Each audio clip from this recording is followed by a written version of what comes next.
Indian constitution बनी, भारतीय संविधान, और कैसे फॉर्म हुई हमने परसों देखा।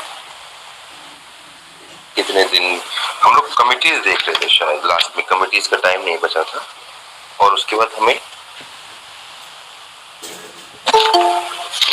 क्रिटिसिज्म रह गया था। आई बिलीव हम लोग ने क्रिटिसिज्म किया था क्या, criticism of the Indian constituent assembly, अगर किसी को याद है तो। नो सर, नहीं किया था शायद। No sir. तो एक बार वो देख लेंगे, एनफोर्समेंट देख लेंगे कॉन्स्टिट्यूशन का।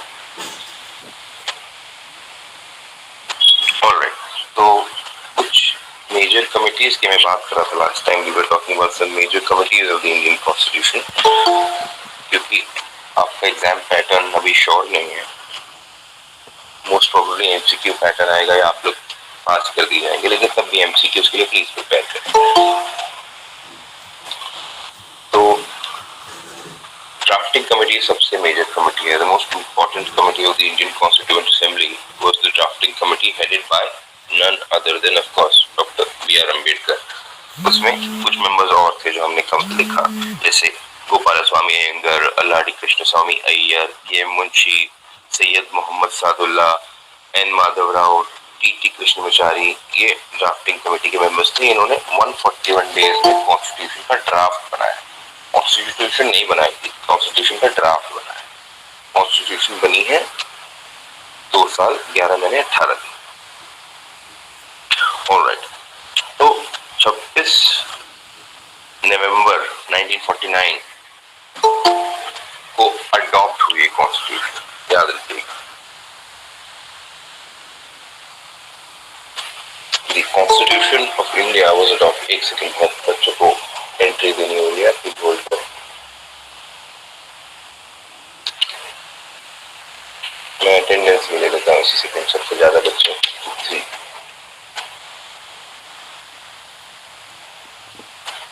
Alright.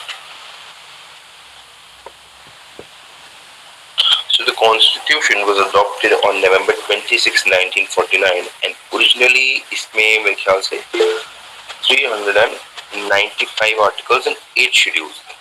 आज शेड्यूल्स 12 हो चुके हैं, पार्ट्स बढ़ चुके हैं। Originally, if somebody asks, the preamble had only 395 articles, right?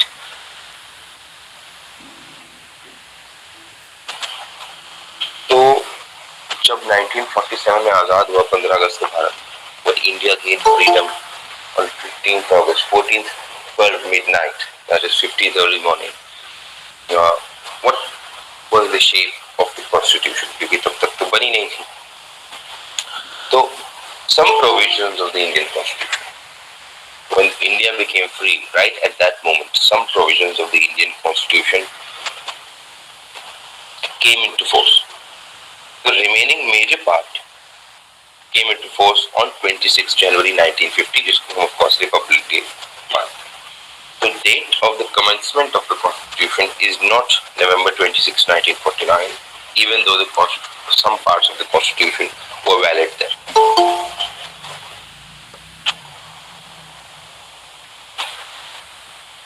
Republic day हम गणतंत्र दिवस हम 26 जनवरी को ही मनाते हैं, क्योंकि इसका एक हिस्टोरिकल रीजन है, क्योंकि पूर्ण स्वराज का हमने दृढ़ निश्चय किया था 26 जनवरी,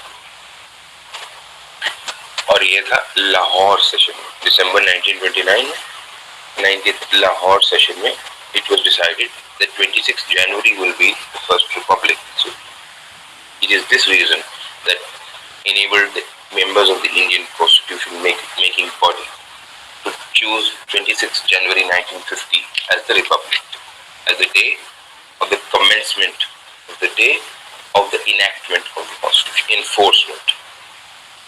Alright, तो इसके आगे बढ़ते हैं। ये बहुत ही माइनर टॉपिक है, एनफोर्समेंट कब हुई कॉन्स्टिट्यूशन की, एनैक्टमेंट कब हुई है, अडॉप्शन कब हुई है, ये सिर्फ एक जैसे डेट्स हैं। इसको एक बार आप लोग देख लेना, एमसीक्यूज हुए तो ये बेकार से सवाल आप लोग प्लीज मिस मत करें।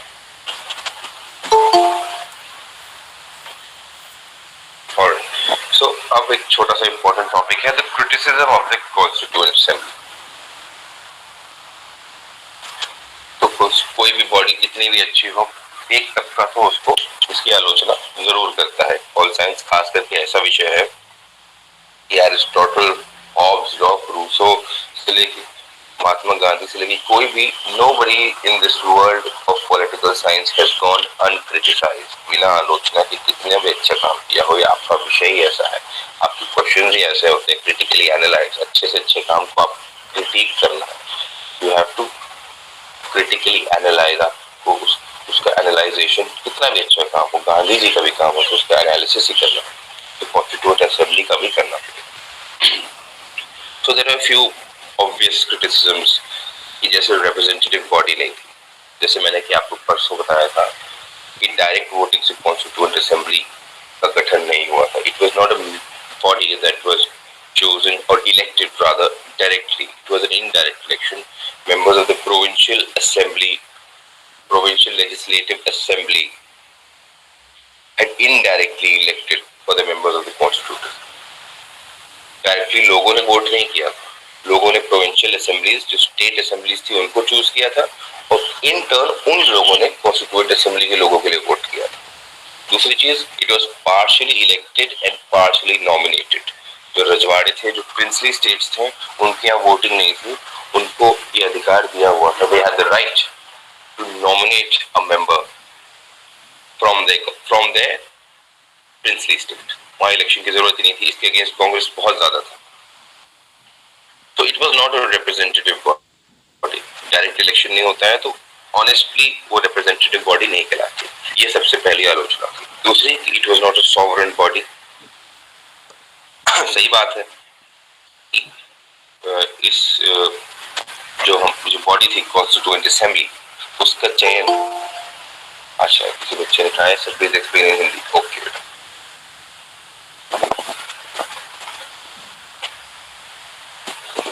Good morning sir. Good morning, good morning. बहुत समझ में आ रही है, अब मुझे प्लीज बता दिया क्लियर से आपने मैसेज। सर आपकी वॉइस बहुत धीमे आ रही है। अच्छा अच्छा अच्छा, मैं अब ठीक आ रही है? Hello, yes sir. Okay okay, मैंने ईयरफोन और पास कर लिया आपने। अभी भी लो है, हरिओम बोल रहे हैं। अब तेज आ रही है आवाज? सर सही आवाज आ रही है। Okay, Yes, sir, it's perfect. Okay Hariom का ओके, लेट्स नेटवर्क कंटिन्यू। होगा। Okay, let's continue. तो एक रिप्रेजेंटेटिव बॉडी नहीं थी, सबसे पहली आलोचना ये, क्योंकि चुनाव जो जिस प्रक्रिया से कॉन्स्टिट्यूएंट असेंबली का गठन हुआ था वो डायरेक्ट इलेक्शन के थ्रू नहीं। नंबर वन, चूंकि डायरेक्ट इलेक्शन के थ्रू नहीं हुआ था, इसलिए बहुत ज्यादा रिप्रेजेंटेटिव ट्रांसपेरेंट तरीके से नहीं हुआ था, इसलिए उसको एक आलोचना, ये सबसे पहली आलोचना ये है कि वो एक रिप्रेजेंटेटिव बॉडी नहीं थी, उसका प्रतिनिधित्व सही ढंग से नहीं किया गया था।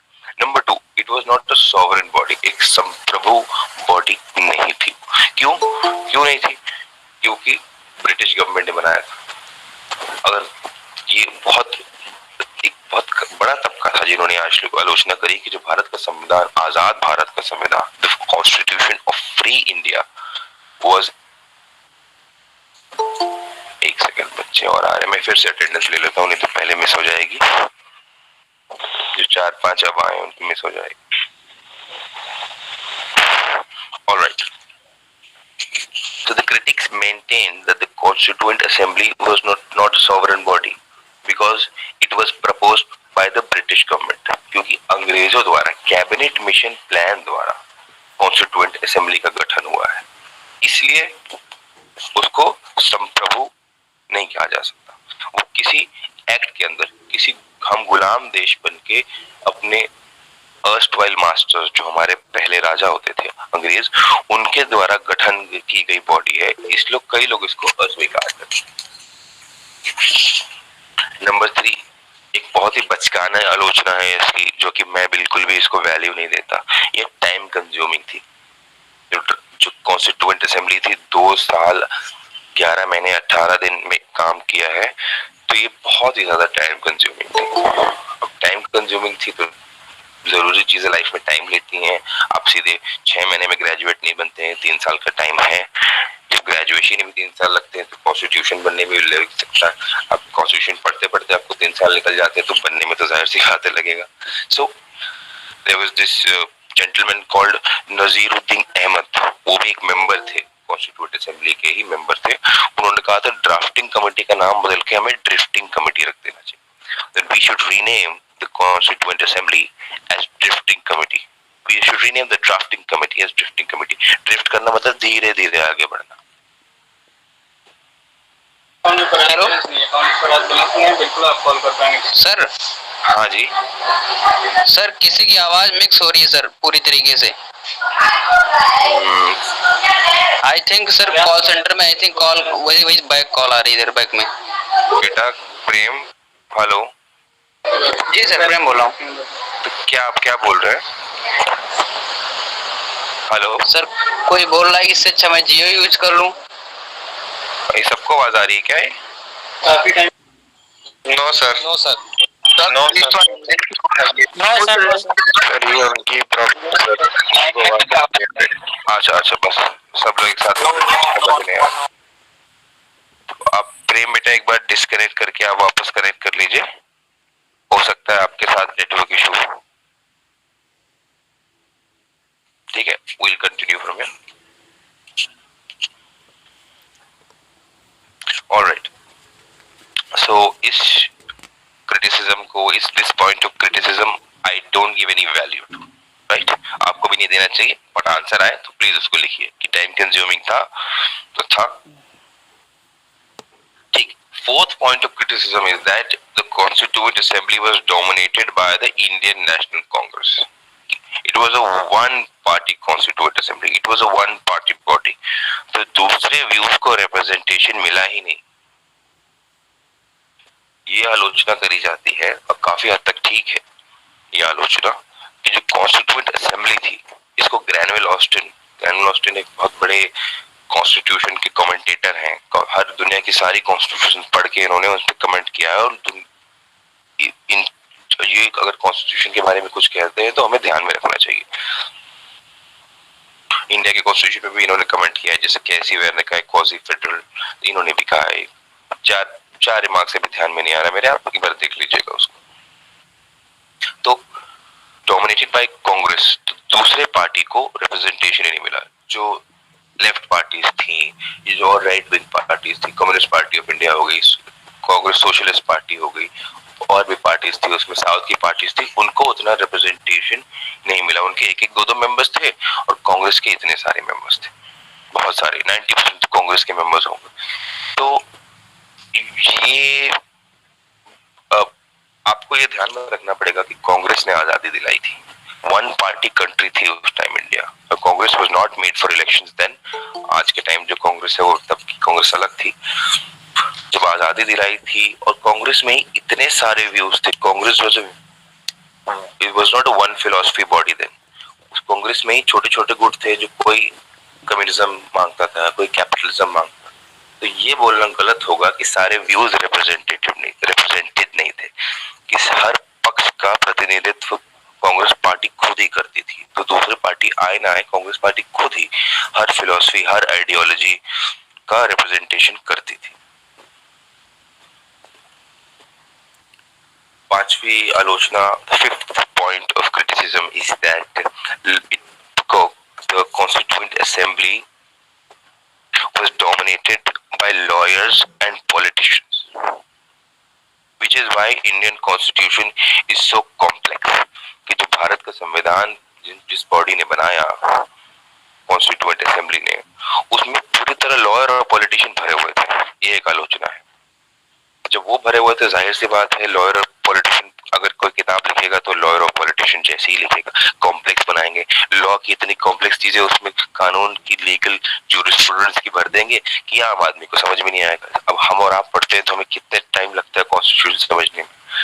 It is not simple. यही हम अगर अमेरिका की उठाएं, यही हम अगर दूसरे देशों की, न्यूजीलैंड की उठाएं, तो बहुत ही सिंपल लैंग्वेज में लिखी गई है कॉन्स्टिट्यूशन। बहुत ही पतली है, 20-30 पन्ने की कोई हो जाती, कोई 10 की, कोई 100 पन्ने की। हमारी इतनी चौड़ी, इतनी व्यापक है, इतनी बड़ी है। 395 आर्टिकल्स तो पहले दिन ही थे उसमें। तो ये क्रिटिसिज्म है कि लॉयर्स और पॉलिटिशियंस ने डोमिनेट किया था उनका बहुमत था उस कॉन्स्टिट्यूएंट असेंबली में, तो क्या किया उन्होंने, इतनी कॉम्प्लेक्स बना दी कि उनको सूट करे। एक क्रिटिसिज्म ये है और बिल्कुल सही है, इसीलिए वो इतनी बल्कि इतनी मोटी है, इतनी बड़ी है कॉन्स्टिट्यूशन, जितनी होनी नहीं चाहिए।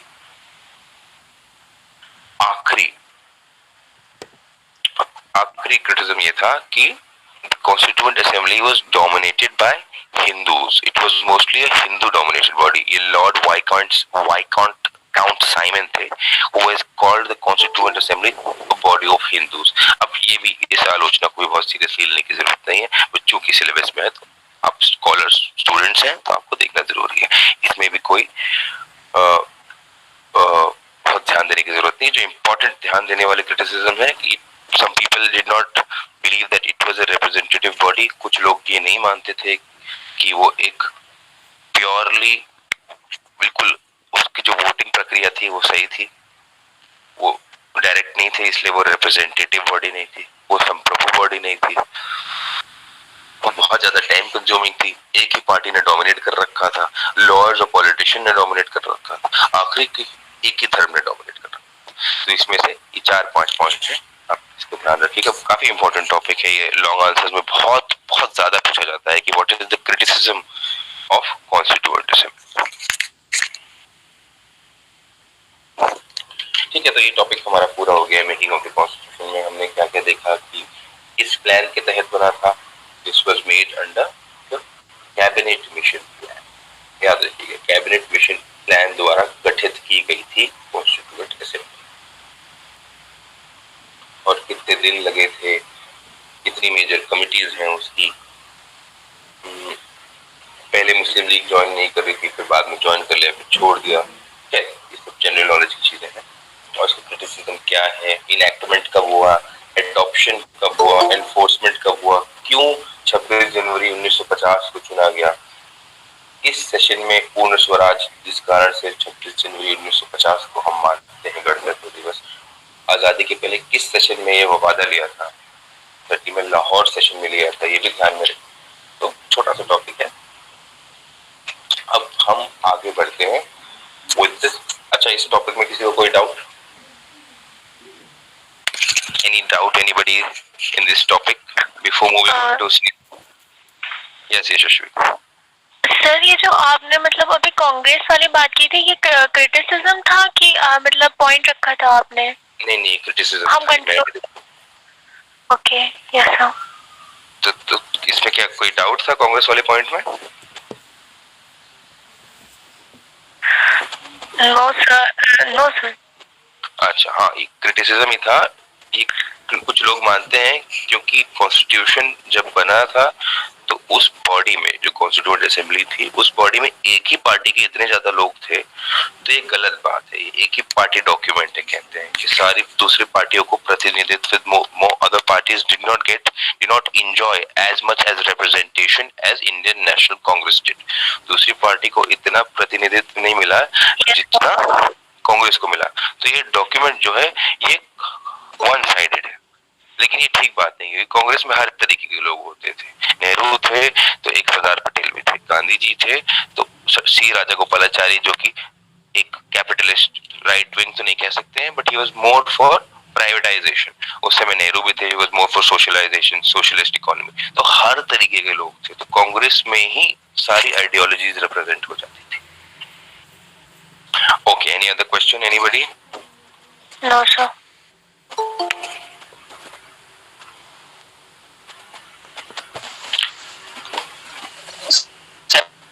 असाइनमेंट कब तक मिलेंगे? असाइनमेंट बेटा आज ही मिल जाएंगे आप लोगों को। ओके, थैंक सर, ऐसा भी तो हो सकता है कि जब जो कॉन्स्टिट्यूशन था जिससे बताया जा रहा था कि हाँ ये। हाँ, अब बोलो कोई बोल रहा था तुम्हारे साथ, अब बोलो। यस सर, जब कॉन्स्टिट्यूशन मतलब बताया जा रहा था कि हाँ हम इस दिन को रिलीज करेंगे, तो नेहरू जी आके कहते हैं कि नहीं, इस दिन नहीं होगा, जिस दिन लाहौर में सत्याग्रह वाला सेक्शन हुआ था उसी डेट को हम करेंगे। तो सर, क्या मतलब ये पॉइंट वो पहले नहीं कह सकते थे? एट द टाइम उनको कहना जरूरी था? नहीं, नेहरू जी ने भी आखिरी सेकंड आके नहीं बोला था, और ये अकेले नेहरू जी का फैसला नहीं था। दिस वाज नॉट, सब चीज कॉन्स्टिट्यूएंट असेंबली में everything was done by voting, everything. किसको क्या चुना जाए बहुत ही ज्यादा लोकतांत्रिक प्रक्रिया से होती थी। किसी की तब तक नेहरू जी प्राइम मिनिस्टर बनेंगे अगला पक्का भी नहीं था। नेहरू जी पहले प्राइम मिनिस्टर बने 1952 में, जब पहले इलेक्शंस हुए। कॉन्स्टिट्यूएंट असेंबली तो 1946 से चल रही थी और कॉन्स्टिट्यूएंट असेंबली के प्रेसिडेंट थे राजेंद्र प्रसाद। नेहरू तो एक कॉमन मेंबर थे उस कॉन्स्टिट्यूएंट असेंबली के, कोई खास राइट्स नहीं थे। उस कॉन्स्टिट्यूएंट असेंबली के अंदर कुछ कमिटीज बनी थी जिनको नेहरू ने हेड किया था, जैसे ड्राफ्टिंग कमेटी को बी आर अम्बेडकर ने हेड किया था।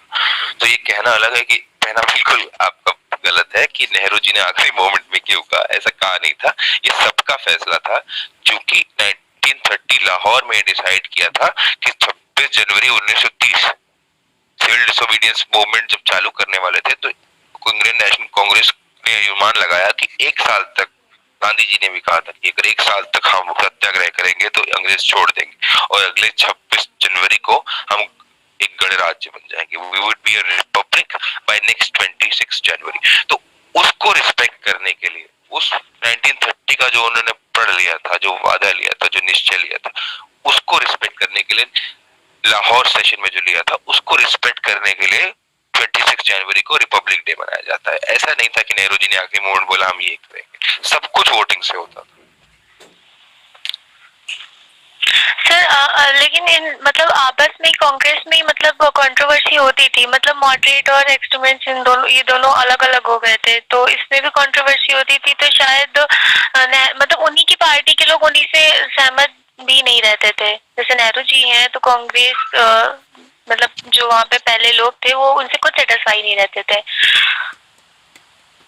हाँ, भी ऐसी कोई कंट्रोवर्सी हुई थी कि मतलब जब कोई जब वो नाम मुझे नहीं याद आ रहा है सर की स्पीच दे रहे थे तो किसी ने क्या कुछ फेंक के मार दिया था, ऐसा कुछ हुआ था। तो कंट्रोवर्सी आपस ये तो मैं अपने देखिए किताबें जो हम पढ़ते हैं कॉन्स्टिट्यूशन की, B.L. फाड़िया हो गई, O.P. मिश्रा हो गई, जो भी कॉन्स्टिट्यूशन की बड़ी किताबें हैं, उसमें अगर किसी ने कभी फेंक के चप्पल मारी हो नेहरू को तो उसका वर्णन है ही नहीं, तो मैं आपको बता ही नहीं सकता।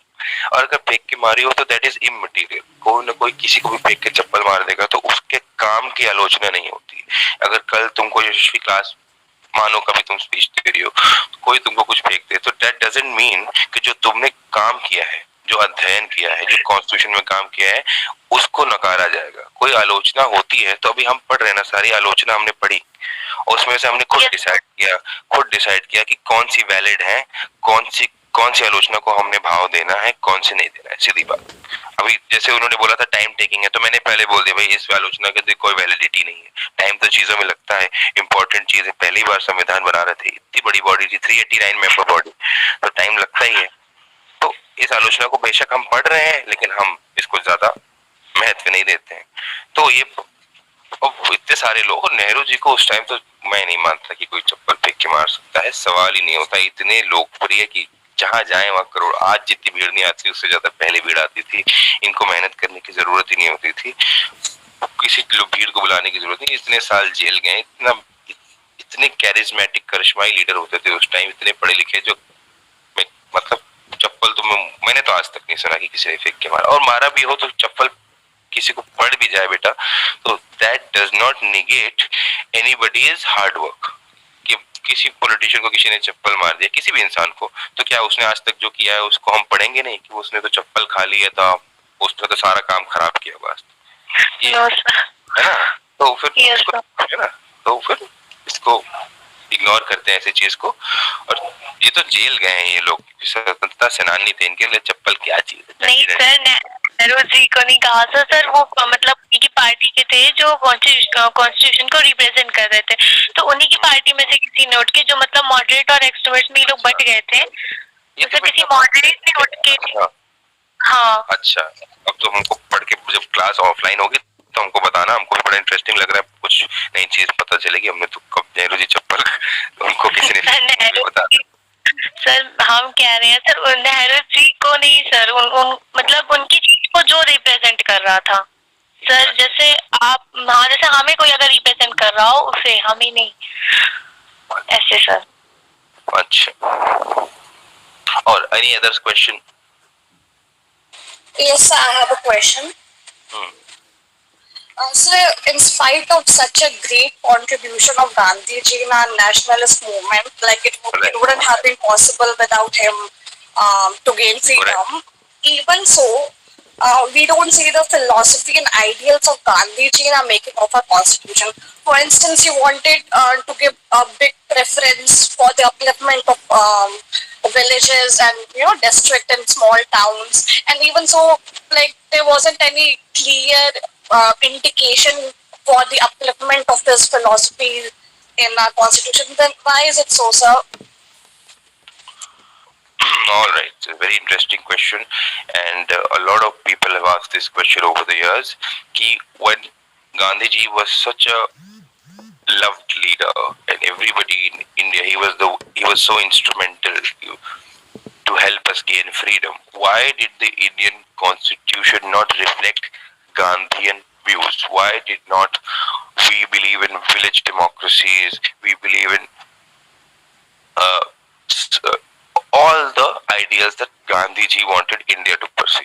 बहुत अच्छा सवाल है पूर्वा का कि जब गांधी जी को इतने लोकप्रिय नेता थे, आजादी दिलाई, सबसे बड़े लीडर थे, जान दे दी देश के लिए, तो जो उनकी जो थॉट था, उनकी जो मान्यताएं थी कि विलेज रिपब्लिक्स होने चाहिए और जितनी भी उनकी थी, वो सारी डायरेक्टिव प्रिंसिपल्स और स्टेट पॉलिसी में क्यों डाल दी, फंडामेंटल राइट्स में क्यों नहीं डाली, क्यों उनको कॉन्स्टिट्यूशन में बड़ी जगह नहीं दी गई? तो बेटा गांधी जी जो थे वो हमेशा से बोलते थे कि मुझे देश आजाद करने में ज्यादा सहयोग करना है एंड देश चलाने में नहीं. So which is why he never became a member of the Constituent Assembly. He always wanted to. And I personally believe that Gandhi ji was a bigger leader than he was a constitution maker or a minister. Gandhi ji जनता को ऐसे प्रभावित कर नंगे पैर चलते, kilometre चलते, जो बोले मान ली, लेकिन he was never somebody who could govern. वो खुद मानते थे कि मुझसे कॉन्स्टिट्यूशन नहीं बनाई जाएगी, मुझसे मैं लोगों के दिल में जगह बना सकता हूँ, but I can never form the constitution. मेरा वो बिल्कुल पावर के अगेंस्ट थे, वो सत्ता के अगेंस्ट थे, सत्ता का महत्व, सत्ता से नफरत करते थे. इसीलिए वेस्टर्न गवर्नमेंट्स को उन्होंने क्रिटिसाइज किया है कि सत्ता हर चीज उनके लिए सत्ता होती है, और भारत देश में भी आज में यही हाल है. I personally believe कि Gandhian ideals for India were not practical. अब वो क्या मांगते थे? वो मांगते थे कि छोटे छोटे विलेज रिपब्लिक्स हो, विलेज इंडस्ट्रीज हो. He believed in minimalistic lifestyle. एक इंसान को एक कपड़ा चाहिए, थोड़ा सा खाना चाहिए, एक झोपड़ी चाहिए, और इतना काम करे कि एक्सपोर्ट की जरूरत ना हो, इंपोर्ट की जरूरत ना हो, जो हो आसपास उसे आप चला लें. अब हम गांधी जी की ऐसी बातें मान लेंगे तो उसकी, मैं पर्सनली मानता हूं कि इनकी इतने बड़े थे तो उनके ख्यालों को हम इग्नोर नहीं कर सकते थे. Constitution makers could not ignore Gandhian, so they put the Gandhian views in the directive principles of state policy. उनको, और उस समय देश के पास इतने साधन नहीं थे, देश के पास इतने रिसोर्सेज नहीं थे कि किसी भी एक फिलॉसफी के अनुसार देश को कंपलसरी तरीके से ढाल दिया जाए. सो ये कहना कि गांधी जी के व्यूज को हमने पूरी तरह इग्नोर किया है, नहीं. Constitution directive principle state policy में एक पूरा पोर्शन है गांधीयन आइडियल्स.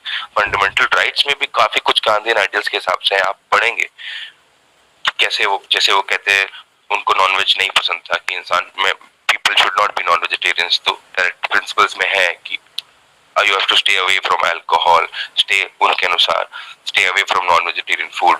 और जितना भी हरिजन, जितने भी बैकवर्ड कास्ट हैं, उन जितना भी कॉन्स्टिट्यूशनल प्रोविजंस हैं उनके सपोर्ट में, संवैधानिक जितने भी, और उसके बाद जितना भी काम हुआ है, that has always happened keeping Gandhi in mind. जितना भी हरिजन सपोर्ट हुआ है कॉन्स्टिट्यूशन में कि prevention of civil rights act जो 1954 का, वो सब गांधीयन आइडियल्स के ऊपर ही है. कैसे छुआछूत गैर कानूनी है, how untouchability is so strictly punishable by law. So all these are Gandhian views. To say that the Indian constitution has completely ignored all of Gandhiji's ideals is, I believe, it's an overstate. हाँ, कुछ ignore किया है, वो capitalism के इतने सख्त खिलाफ थे, वो तो इंडिया एक capitalist country, of course welfare state था, लेकिन कैपिटलिज्म को फुल्ली ग्रो करने की परमिशन थी, इंडस्ट्रीज लगने की परमिशन है, गांधी जी उसके खिलाफ थे। तो काफी चीजें जो कि जरूरी भी है, अगर इंडस्ट्रीज नहीं लगती गांधी जी के अनुसार, अपने गांव में ही लोग रहते और छोटी छोटी इंडस्ट्रीज जो विलेज इंडस्ट्रीज होती हैं वैसे ही चलता, तो मेरे ख्याल से इंडिया आज इतना स्ट्रॉन्ग सुपर पावर तो नहीं कह सकते हैं, but a power that is coming up कभी नहीं हो पाता. To say that Indian Constitution has completely ignored Gandhiji, no, that is wrong. Yes, but some of his ideas are kept in the directive principles in part 4. लेकिन mostly जो उनकी बातें follow करी गई हैं वो है बैकवर्ड कास्ट के सपोर्ट में, जो भी उनके लिए राइट्स बनाए गए हैं वो गांधी जी के ख्यालों के अनुसार ही बनाए. ऑलराइट, अपूर्वा. राइट सर, मुझे एक क्वेश्चन पूछना था. हाँ, पूछिए. सर, जैसे फंडामेंटल राइट जो है उसमें आर्टिकल 32 में ये कहा गया है कि अगर हमारे मूल अधिकार को मतलब हमारे फुलफिल नहीं हो रहे तो हम उसके लिए सुप्रीम कोर्ट जा सकते हैं. हाँ. लेकिन सर जो हमारे डायरेक्टिव प्रिंसिपल है उसमें सर आर्टिकल 37 में ये कहा गया है कि जो फंडामेंटल राइट्स हैं उसके लिए हम न्यायालय नहीं जा सकते हैं. सर, ऐसा क्यों है? मतलब जो जितने भी बेटा, ये अगला ही टॉपिक है हमारा, हम इसी पे आ रहे हैं, है ना. तो आप एक टॉपिक आगे क्यों चल रही हैं? तो अगले टॉपिक पे आएंगे तो ये सारे डाउट्स ऑटोमेटिकली क्लियर हो जाएंगे. अगला टॉपिक है हमारा salient features of the constitution. उसके बाद हम फंडामेंटल राइट्स और डायरेक्टिव प्रिंसिपल्स ही पढ़ेंगे, मौलिक अधिकार और डायरेक्टिव प्रिंसिपल्स पढ़ेंगे, तो उसमें ये डाउट अपने आप क्लियर हो जाएंगे. अभी आप मुझे इस चैप्टर से क्वेश्चन पूछिए, making of the Indian constitution. इसमें अगर क्लैरिटी है तो हम आगे बढ़ते हैं, आपका डाउट अपने आप क्लियर हो जाएगा जब नेक्स्ट लेक्चर लेंगे. ठीक है? Okay sir. है ना. एनीबॉडी, अगर कोई और क्वेश्चन नहीं है तो हम आगे बढ़े. ठीक है, तो हम लोग आगे बढ़ते हैं. एंड आज अच्छा ऐसे ही क्वेश्चन सेशन ऐसे ही होना चाहिए, जितने ज्यादा क्वेश्चन हो, तो कई बच्चे होते हैं वो क्वेश्चंस पूछ नहीं पाते, तो कोई दूसरा पूछता है तो उसके थ्रू उसके डाउट क्लियर होते हैं. तो very good, keep this up. जितने ज्यादा क्वेश्चंस पूछोगे उतना अच्छा है, मेरे लिए भी और तुम्हारे लिए तो है ही. सो टाइम क्या हो गया है? 9:50 हो गया है. मुझे 9:55 पे आप लोग को छोड़ देना है. सिर्फ 5 मिनट पहले सर ने बोला है, क्योंकि नेक्स्ट क्लास जाना होता है, नेक्स्ट क्लास को ज्वाइन करना होता है. तो एक्सक्यूज मी सर. हाँ, बोलो यशस्वी. सर, चैट बॉक्स में एक क्वेश्चन है सर, हमें भी मतलब ये चीज आपसे पूछनी है. हाँ, बोलो, पूछो. सर, चैट बॉक्स में मेंशन है, आप देख लीजिए. एक मिनट में देखता हूँ.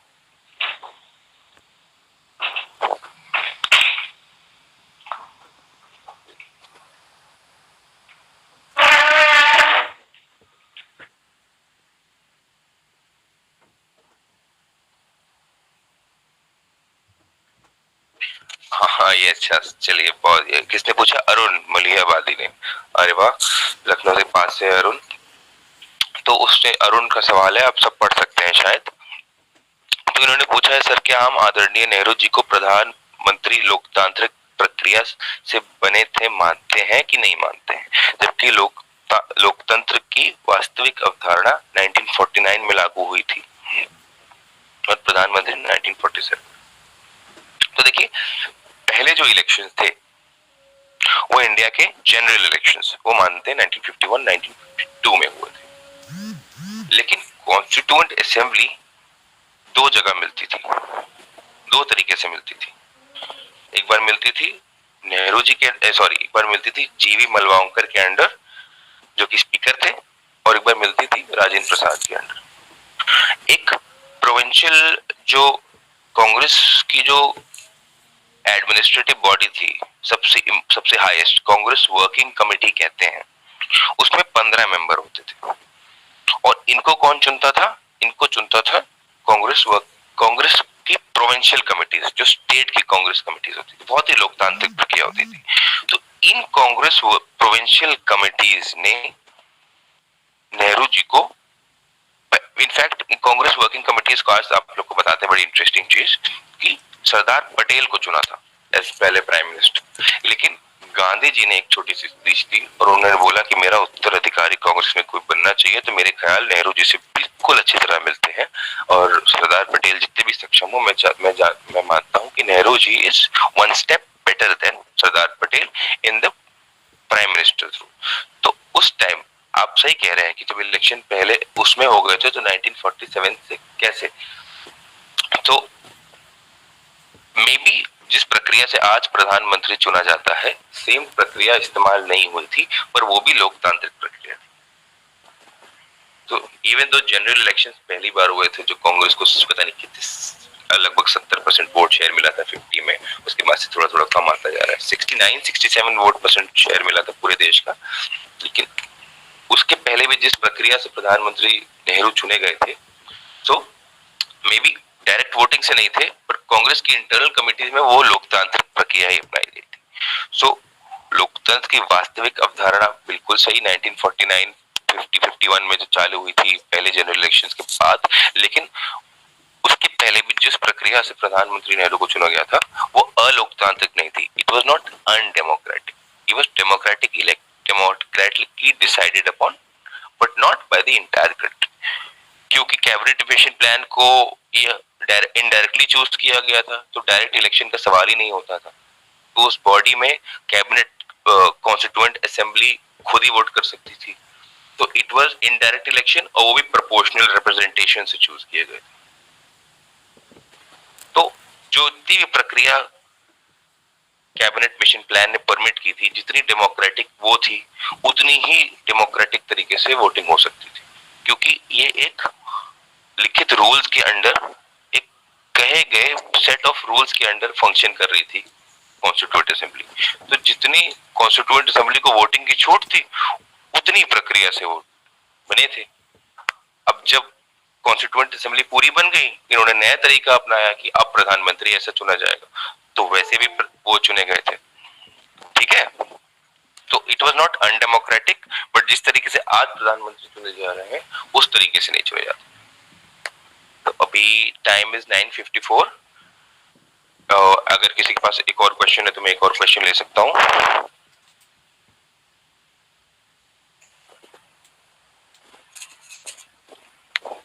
ऑलराइट, तो कोई क्वेश्चन नहीं है, फिर हम लोग आपसे, आज फ्राइडे है तो मंडे आपसे मुलाकात होगी फिर।